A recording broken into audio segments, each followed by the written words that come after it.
Very good evening, sir. Me is Professor Samir Jian, and it was great thought. Yesterday, I was seeing some good videos related to your religions, your literature, and many more. So I have one query. My question is: income through entertainment, like TV serials, films, modeling, is halal for Muslims? भाई साहब का सवाल है कि आमदनी entertainment जैसे TV serial, modelling, acting ये जायज़ है कि नहीं। एंटरटेनमेंट से कमाई जायज़ है, जायज़ एंटरटेनमेंट से कमाई जायज़ है। हराम एंटरटेनमेंट के ज़रिए जो कमाई है वो हराम है। तो पहला ये देखना चाहिए कि एंटरटेनमेंट हराम है या हलाल है। जो भी आपने कहा अक्सर जो टीवी सीरियल है, फिल्म एक्टिंग है, मॉडलिंग है, ये हराम है। कुछ टीवी सीरियल अगर इस्लामिक है और कुरान और हदीस के खिलाफ नहीं है, उसकी कमाई Give me some examples. Of हलाल या हराम? Means for halal. हलाल। Yeah. मिसाल के तौर पे पीस टीवी पे कोई सीरियल है, पीस टीवी पे Yeah. हमारे बच्चों के एनुअल डे के सीरियल आते हैं, वो बच्चे एक्टिंग कर रहे, लोग को अल्लाह की तरफ लेके आ रहे, वो हलाल है। लेकिन आम तौर पे जो टीवी सीरियल है, आम तौर पे अक्सर टीवी सीरियल हराम है। वो आपको अल्लाह से दूर लेके जाते हैं। उसमें बेहिजाबी होती, जो लोग कपड़े पहने हैं वो कपड़े पहनने के बाद बदन को ज़्यादा दिखाते हैं, वो कपड़े सही नहीं होते, इसके अंदर हिजाब नहीं होता। एक्टिंग, मॉडलिंग, अगर आप ऐसे मॉडलिंग कर रहे हैं, मिसाल के तौर पे जो खवातीन अगर मॉडलिंग करती है, अपने जिस्म की नुमाइश करती है, वो सब हराम है। मैं सुना था एक वेरी फेमस ऐड के बारे में। आपने ये गाड़ी BMW के बारे में सुना है? Right. BMW गाड़ी बहुत फेमस है, खुसूसन नौजवानों में। मर्सिडीज फेमस है, लेकिन नौजवानों में BMW। मुझे एक जन ने कहा था कि BMW की एक एडवर्टीजमेंट थी जिसके आगे, वो BMW गाड़ी के आगे एक खातून खड़ी है, लड़की खड़ी है बिकिनी पहने हुए, और वो एड में लिखा है test drive her now, who the girl of the car. Test drive her now मतलब आओ इसे चको। किसको? गाड़ी को या लड़की को? तो बिकिनी पहन के लड़की आगे खड़ी है, ये हराम है। तो ऐसे ऐड के जरिए हम हमारी वालदा, हम हमारी बीवियां, हम हमारी बेटियां को बेच रहे और कहते हैं वुमेन्स राइट। तो अक्सर ये फिल्म के अंदर नंगापना होता है। अगर नंगापना ना होता है, दूसरी कुछ चीज़ बात जो हराम होती है, तो ऐसे फिल्म में एक्टिंग करना, ऐसी मॉडलिंग करना गलत है। लेकिन अगर आप देखते पीस टीवी पे हमारे मुकर्रिरीन माशाल्लाह प्रोमो कहते, मॉडलिंग नहीं कहूँगा, लेकिन वो कहते कि ये प्रोग्राम देखो, और वो चलते आ रहे और कोई हिदायत की बात कहते, ये अलाउड है। तो अगर जो चीज़ एंटरटेनमेंट कुरान और हदीस के खिलाफ नहीं है, हमारे ईश्वर, हमारे खालिक के पैगाम के खिलाफ नहीं, तो जायज़ है। लेकिन अक्सर ये एंटरटेनमेंट जो आप कह रहे हैं, एक्टिंग, मॉडलिंग, अक्सर हराम है। तो ऐसी हराम चीज़ के ज़रिए कमाई भी हराम है, हलाल चीज़ के ज़रिए हलाल है। Hope that answers the question. Yeah. Thank you. भाई साहब, आप कुछ मॉडलिंग करना चाहते हैं? आपका सवाल की क्या वजह थी? The point is, my friend should ask me these questions, but like he was trying like from a long time back, so he was unable to ask you this question from you. So he pointed to me, and so that I will be माशाल्लाह। तो इसे अंग्रेजी में कहेंगे proxy. proxy. Yeah. Proxy. भाई साहब ने कहा कि मेरा मुस्लिम दोस्त चाह रहा था सवाल पूछने के लिए, उसे इजाजत नहीं दी जा रही थी। जैसा कल कह रहा था एक भाई साहब, भाई हमको ब्रेन हैमरेज हो रहा है, मुसलमान को पूछने नहीं दे रहे, हम मेहमान की खातिर करते करते मुझे ब्रेन हैमरेज हो जाएगा। तो ये भाई साहब ने हिंदू को पूछा। मैं आपसे पूछना चाहता हूँ, Right. आप प्रोफेसर है, Yeah. आपने कहा कि आपने मेरी तकरीर सुनी। Yeah. हाँ, मैं पूछना चाहता हूँ कि आप मानते खुदा एक है? देखिए, मैं सभी रिलीजन को मानता हूँ, इवन दैट आई एम इन जैन, तो मैं वो भी मानता हूँ, लाइक ईसाइयों को भी मानता हूँ, मुस्लिम्स को भी मानता हूँ, सभी को मानता हूँ। ऐसा कोई नहीं है, because people like one, God is one, right? Everything is one, thing is thinking. If you think like in a right way, everything is good. So it is not like that you respect this religion, you respect that religion, every religion is good. भाई साहब ने कहा कि वो सब धर्म में मानते हैं, सब धर्म को रिस्पेक्ट करना चाहिए, सब धर्म सही है। सब धर्म को रिस्पेक्ट करना मैं भी मानता हूँ, कुरान मजीद में भी लिखा है, सूरह अनाम में सूरह नंबर 6 आयत नंबर 108 में। रिस्पेक्ट करना अलग होता है, मानना अलग होता है। मिसाल के तौर पे मेरे प्रोफेसर कोई गलती करता है तो भी मैं रिस्पेक्ट करता हूँ, लेकिन ये नहीं कि उसे मानना चाहिए। That's why my profession is professor. So I cannot deal with the outer public. I teach my students and I like to involve in my books and my research. That's it. माशाल्लाह आपने, लेकिन मेरा formula क्या है? Right. मेरा formula ये, जो मैंने आयत शुरू की शुरुआत में, इस सवाल जवाब की शुरुआत में मैंने कुरान मजीद की एक आयत पढ़ी, सूरह इमरान की सूरह नंबर 3 आयत नंबर 64, जिसमें अल्लाह ताला फरमाते तालौ इला कलिमतिन सवाइम बैना बैनकुम, आओ उस बात की तरफ जो आप और हम में यकसा है। सबसे पहली बात, अल्लाह नाबुद इल्लल्लाह, कि हम सिर्फ एक खुदा की इबादत करें। वला नुश्रिका बिही शैय्यन, हम आपस में किसी को शरीक ना करें। वला नुश्रिका बिही शैय्यन वला यत्तखिज़ बादुना बादन अरबाब मिन दुनिल्लाह, और हम आपस में किसी को रब ना बनाएं। फन्तवल्लो, अगर वो फिर मुड़ जाए, फ़कुलू शहदू बिअन्ना मुस्लिमून, तो मैं कम अज़ कम शहादत देता हूँ कि मैं उस अल्लाह की इबादत करता हूँ और उसकी बात मानता हूँ, मैं मुस्लिम हूँ। तो यहाँ मैं क्या कहता हूँ, कॉमन फॉर्मूला, मैं कहता हूँ कि कम अज़ कम हर इंसान, कोई भी मज़हब में मानता हूँ, कम अज़ कम ये माने कि एक किताब 100% खुदा की तरफ से, ठीक है। तो हिंदू कहेगा मुझे कोई हर्ज नहीं मानने के लिए क्या वेद खुदा का कलाम है। वो क्रिश्चियन कहेगा मुझे कोई हर्ज नहीं मानने के लिए कि बाइबल खुदा का कलाम है। मुस्लिम कहेगा कि मुझे कोई हर्ज नहीं मानने के लिए कुरान अल्लाह का कलाम है। बाद में मैं कहता हूँ हम कम से कम उस बात पे अमल करें जो सारी मजहबी किताबों में यकसा है। तो मैं I am a student of comparative religion, इस्लाम और तकाबुल मज़ाहिब का मैं तालिब इल्म हूँ। तो रिसर्च करने के बाद मुझे पता लगा कि सारे मजहब की किताब कहते हैं कि खुदा एक है। मैं हवाला दे चुका हूँ, हिंदू मजहब का हवाला दे सकता हूँ, छंदोग्य अमृत chapter number 6 section number 2 verse number 1, श्वेता सदर परिषद चैप्टर नंबर 6 वर्स नंबर 9, श्वेता सदर परिषद chapter number 4 verse number 19, Yajurveda chapter number 32 verse number 3, सब में लिखा है भगवान एक है और मूर्ति पूजा गलत है।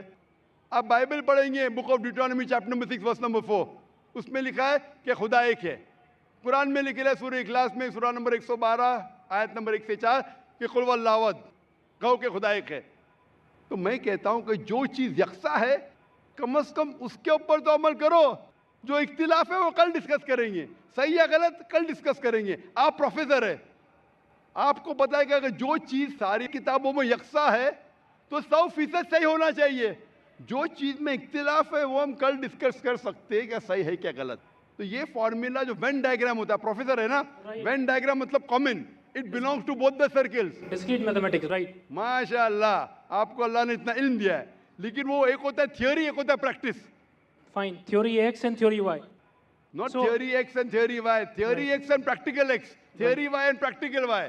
थियोरी बोलना आसान है, नो बहुत से मुकर्रिरीन तकरीर करते हैं लेकिन अमल नहीं करते। मैं अल्लाह से दुआ करता हूँ कि जो मैं तकरीर करता हूँ उसके ऊपर अमल कर सकूँ। तो मैं चाहता हूँ क्या खुदा आपको भी वो दे कि जो आप सिखाते हो उसके ऊपर अमल करें। वेन डायग्राम से ये मालूम होता है हम जब सारी मजहबी किताबों का मुताला करते, अहम मजहब, मेजर मजहब, हिंदुइज्म, क्रिश्चियनिटी, जुडाइज्म, इस्लाम, पता चलता है कि मजहब के ठेकेदार क्या सिखाते वो छोड़ो, we have to go to the source.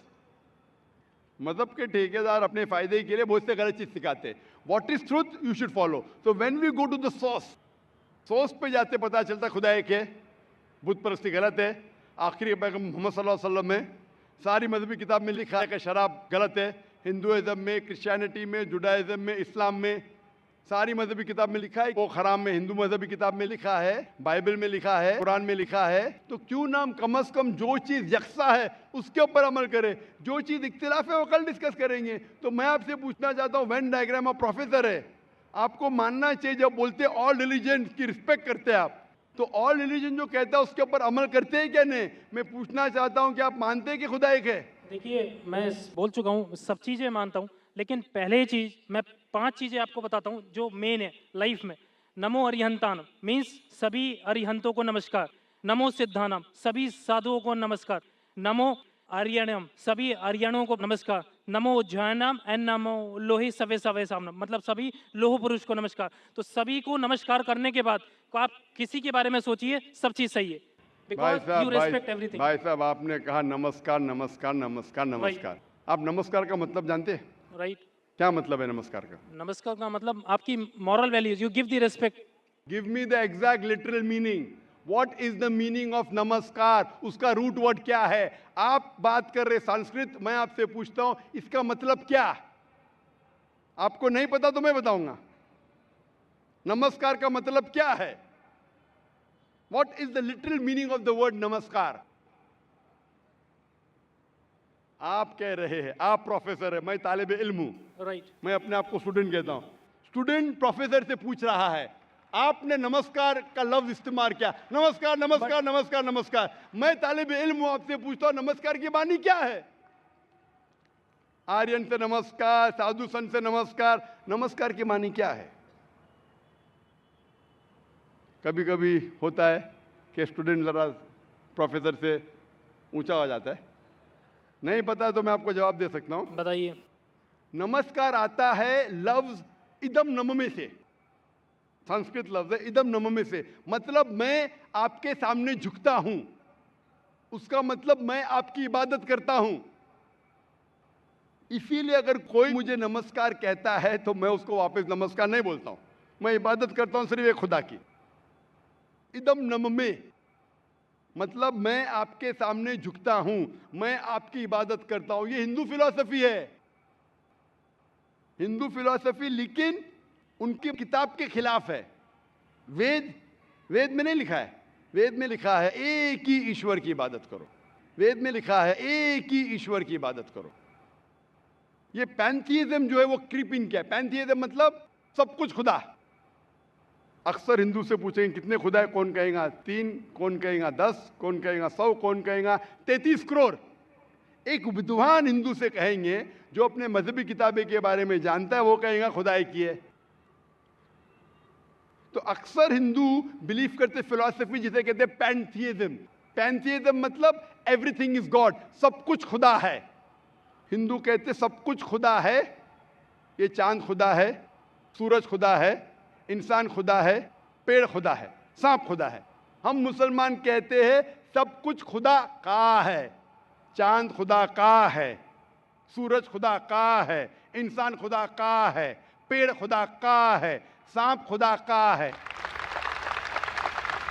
Hindu से everything is God, we Muslim से everything is God's, G-O-D with an apostrophe S. तो मेजर फर्क है का। ये का के फर्क को मिटा देंगे तो हिंदू मुस्लिम एक हो जाएंगे। The difference is apostrophe S. Hindu से एवरीथिंग इज गॉड, मुस्लिम से everything is God's, G-O-D with an apostrophe S. If we can solve the apostrophe S, we'll be one. कैसे करें? Go back to your scriptures. वेद पढ़ो, उपनिषद पढ़ो, कुरान पढ़ो। तो एक का के फर्क को निकाल लेंगे तो आप इदम नम में नमस्कार नहीं कहेंगे। खुदा एक ही है। हिंदुइज्म का ब्रह्म सूत्र एकम ब्रह्म देवत्या नास्ते नैना नास्ते किंचन, भगवान एक ही है, दूसरा नहीं है, नहीं है, नहीं है, जरा भी नहीं है। There is only one God, not a second one, not at all, not at all, not in the least bit. तो ये चीज अगर आप जानेंगे, जो आप चीज कह रहे हैं उसकी मानी नहीं जानते तो अमल कैसा करेंगे? तो इसीलिए प्रोफेसर साहब, मानी जानना जरूरी है और सिखाने के अलावा अमल करना जरूरी है। थ्योरी से important is putting into practice. Theory पे बोलना चाहिए चोरी मत करो, मैं चोरी कर रहा हूं। झूठ नहीं बोलना चाहिए, मैं झूठ बोल रहा हूं, क्या फायदा? तकरीर करना एक अलग बात है, अमल में लाना एक दूसरी बात है। इसीलिए मैं आपसे दरख्वास्त करूंगा कि आप और मुताला कीजिए दिगर मज़हब का। कम अज़ कम शुरू में ये तो मान लो मुताले के बाद कि खुदा एक है और इस खुदा की बुत परस्ती नहीं करना चाहिए। इसके बाद आपको पता चलेगा दिगर मज़हब में, इस्लाम में, हिंदुइज्म में, क्रिश्चियनिटी में, जुडाइज़म में कि आखिरी पैगंबर मोहम्मद सल्लल्लाहु अलैहि वसल्लम में। इंशाअल्लाह मुताला कीजिए और अमल कीजिए और फिर इंशाअल्लाह आपको हिदायत मिलेंगी। Hope the answer the question. Thank you so much. जी, माइक नंबर 3 में कोई नॉन मुस्लिम भाई हो, सवाल कीजिए। नमस्कार, डॉक्टर जाकिर नाइक साहब को मेरा सादर नमस्कार और आए हुए सभी मुस्लिम भाई नॉन मुस्लिम भाई सभी को मेरा नमस्कार। सबसे मेरा सवाल यह है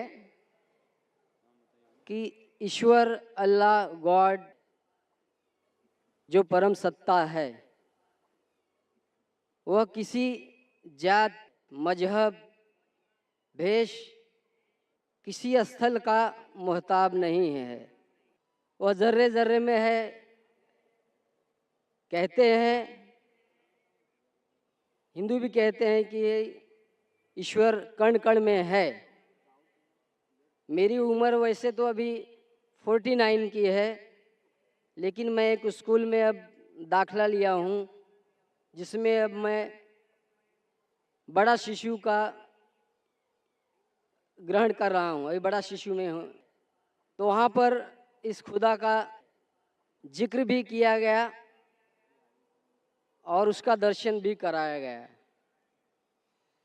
कहते हैं कि सही मुसलमान वही है जो इस मुसल्लम को जाना है, देखा है, जो यहाँ नहीं सर्वत्र है।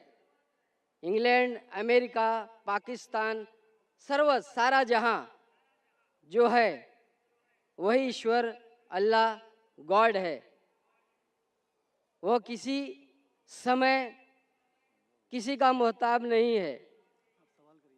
सवाल यही है जो हमें ईश्वर के बारे में बताया गया है, तो वो ईश्वर यहाँ पर मौजूद है और डॉक्टर जाकिर साहब उसे दिखा सकते हैं। भाई साहब का सवाल है कि उसने कहा है कि उनकी उम्र 49 इयर्स की है और उसने अभी अभी दाखला लिया है और उसे पता लगा है कि ईश्वर महान है और ईश्वर ज़र्रे ज़र्रे में मौजूद है और वो सच कहता है, ताकतवर है। अक्सर चीज़ें आपने जो ईश्वर के बारे में कही है काफ़ी हद तक सही है, लेकिन इसमें कुछ मिलावट थी। आपकी हिंदू फिलॉसफी की और इस्लाम की मिलावट थी। आपने कहा कि ईश्वर यहाँ मौजूद है, सब जगह मौजूद है और अगर मौजूद है तो दिखा सकते हैं क्या नहीं। ये हिंदू फिलॉसफी है कि ईश्वर सारी जगह मौजूद है। कुरान मजीद में अल्लाह ताला कहते हैं कि ईश्वर अर्श पे है। ईश्वर की ताकत सारी जगह मौजूद है। Allah has power over all things. Allah की ताकत सारे कायनात पे है। जापान में, इंग्लैंड में, हिंदुस्तान में, वो चाहे तो कुछ भी कर सकता है, चाहे तो। लेकिन ईश्वर सब जगह मौजूद है, ये किधर भी नहीं लिखा है कुरान में, ना कुरान में ना कोई भी सही हदीस में क्या ईश्वर सारे जगह मौजूद है। ईश्वर अर्श पे है। और आपने कहा कि ईश्वर अगर मौजूद है तो जाकिर साहब ईश्वर को दिखा सकते हैं क्या नहीं। जाकिर साहब ईश्वर को नहीं दिखा सकते, क्योंकि ईश्वर फरमाते हैं, अल्लाह ताला कुरान मजीद में फरमाते कि इस ज़िंदगी में आप उन्हें देख ही नहीं पाएंगे। मूसा अलैहिस्सलाम का जिक्र आता है कुरान मजीद में। मूसा अलैहिस्सलाम हमारे पैगंबर, वो अल्लाह से दरख्वास्त करते कि मैं आपको देख सकता हूँ, मैं आप में मानता हूँ कि आपको देख सकता हूँ। तो अल्लाह ताला फरमाते कि उस पहाड़ को देखो, उस पहाड़ को एक झलक दिखाऊंगा, आप पहाड़ को देखो क्या होता है। तो अल्लाह ताला जब अपनी झलक दिखाते उस पहाड़ को देख के मूसा अलैहिस्सलाम बेहोश हो जाते। पहाड़ को देख के, ईश्वर को देख के। ईश्वर को तो कोई देख ही नहीं सकता है। ईश्वर को हम अगली ज़िंदगी में अगर इस इम्तिहान में सफलता पाएंगे, कामयाब होंगे, जब जन्नत में जाएंगे तो इंशाअल्लाह हदीस में आता है कि हम अल्लाह का वजह देखना चाहेंगे, उसका चेहरा देखना चाहिए। इस दुनिया में नहीं देख सकते, देख ही नहीं सकते, मुमकिन ही नहीं है। हमारे पैगंबर मूसा अलैहिस्सलाम भी नहीं देख सकते थे। तो आप अगर पूछेंगे कि अल्लाह मौजूद है तो दिखाओ। और एक चीज़, मौजूद होने के लिए दिखना ज़रूरी नहीं है। मिसाल के तौर पे ये हवा मौजूद है, हमें दिख रही नहीं। क्योंकि हवा नहीं दिखती उसका मतलब नहीं कि हवा नहीं है। हवा अगर नहीं दिखती उसका मतलब नहीं कि हवा मौजूद नहीं है। देखना ज़रूरी नहीं मानने के लिए कि वो चीज़ मौजूद है कि नहीं। इसी तरीके से हम इंसान खुदा को देख नहीं सकते इस ज़िंदगी में। आखिरत में इंशाअल्लाह हम अगर सफलता पाएंगे और जन्नत में जाएंगे तो देख पाएंगे। Hope the answers the question. जी दोस्तों, उम्मीद करता हूँ आप लोगों ने डॉक्टर ज़ाकिर नाइक साहब का ये बयान सुन लिया होगा और आप लोगों को पसंद भी आया होगा। दोस्तों, अगर हम सोच ले कि इस दुनिया में हम आए हैं, हमें रिज़्क़ कौन देता है? अल्लाह। किसने हमें पैदा किया है? अल्लाह ने। कौन हमें पालता है? अल्लाह। कौन हमें नुकसान से बचाता है? अल्लाह। देखो, खालिक हमारा अल्लाह है, राज़िक हमारा अल्लाह है, मालिक हमारा अल्लाह है। पूरी इंसानियत जमा हो जाए और आपको तकलीफ़ पहुंचाना चाहे और अल्लाह आपको तकलीफ़ ना पहुंचाए, अल्लाह का इरादा ना हो आपको तकलीफ़ देने में, तो आपको कोई भी तकलीफ़ नहीं पहुंचा सकती। पूरी इंसानियत क्यों ना जमा हो जाए, आपको कोई भी तकलीफ़ नहीं पहुंचा सकते। लेकिन अगर पूरी इंसानियत जमा हो जाए और आपको किसी तकलीफ़ से बचाना चाहे और अल्लाह आपको तकलीफ़ देना चाहे, तो आपको कोई भी तकलीफ़ से बचा नहीं सकता। देखो, अगर हम गौर और फ़िक्र कर ले अल्लाह की कुदरत में, चाँद, सितारे, ज़मीन, आसमान, किसी ने पूरी ज़मीन को देखा है? किसी ने ये पूरी जितनी भी धरती है, ज़मीन है, किसी ने मालूम की है? अल्लाह के ख़जानों जितने हैं किसी ने मालूम की है? ये दुनिया तो बहुत ही छोटी सी है, लेकिन अल्लाह के यहाँ ये बहुत छोटी है। और हम जो है ना, अगर दुनिया के अंदर घूमे फिरे, मुख्तलिफ़ चीज़ों को रिसर्च शुरू है, साइंसदान रिसर्च करते हैं, अभी तक उन्होंने किसी चीज़ का अहाता नहीं किया हुआ है। सूरज देखो, कब से है, कब से तुलू हो रहा है, कब से गुरूब हो रहा है। चाँद है, कैसे तुलू होता है, कैसे गायब होता है। समंदरों का निज़ाम हम देखें, इसके अंदर पानी जो है ना खुश्क नहीं होता, कितना ज़्यादा पानी है इसके अंदर। बारिशों का निज़ाम हमें देखे, सितारों का निज़ाम हमें देखे, कितने ज़्यादा सितारे हैं, एक एक सितारे को हम गिन नहीं सकते। तो ये सारी जितनी भी अल्लाह रब्बुल इज़्ज़त ने चीज़ें बनाई हुई है, ये अल्लाह की कुदरत के मज़ाहिर है। तो इस वजह से हम पर ज़रूरी है कि हम ये तस्लीम कर लें, हमारे दिलों के अंदर यकीन आ जाए कि रिज़्क़ देने वाला ज़ात कौन है? अल्लाह। मालिक कौन है? अल्लाह। खालिक कौन है? अल्लाह। ये हमारे दिलों के अंदर यकीन आ जाए। नफ़ा देने वाली ज़ात कौन है? अल्लाह। नुकसान पहुंचाने वाली, अगर अल्लाह नुकसान पहुंचाना चाहे तो कोई आपको बचा नहीं सकता। तो इस वजह से ये बात हमारे दिलों के अंदर उतर जाए। अंबिया अलैहिस्सलातु वस्सलाम का सिलसिला जारी था और वो मेहनत करते थे अपने कौम के ऊपर।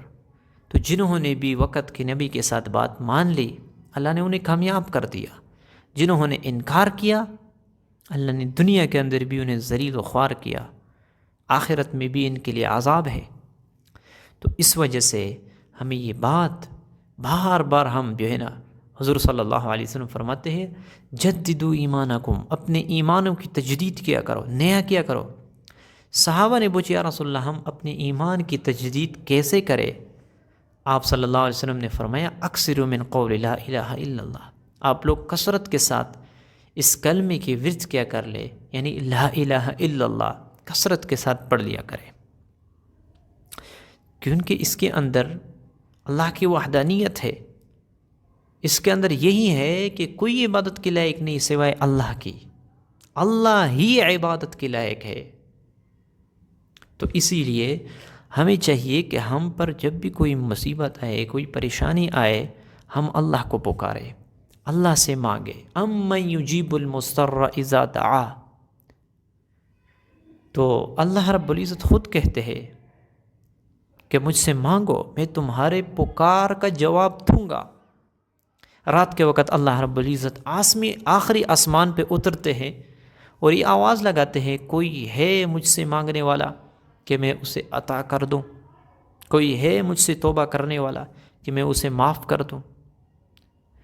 तो अक्लमंद लोग वो है जो रात के वक़्त उठे, तहज्जुद के वक़्त उठे और अल्लाह से मांगे, रो रो कर मांगे, गिड़गिड़ा कर मांगे। अल्लाह रब्बुल इज़्ज़त मुश्किलात को दूर कर देंगे। तो उम्मीद करता हूँ आप लोगों को ये वीडियो पसंद आ चुकी होगी। मिलते हैं इंशाल्लाह नेक्स्ट वीडियो में, तब तक के लिए इजाज़त चाहता हूँ। अस्सलामु अलैकुम।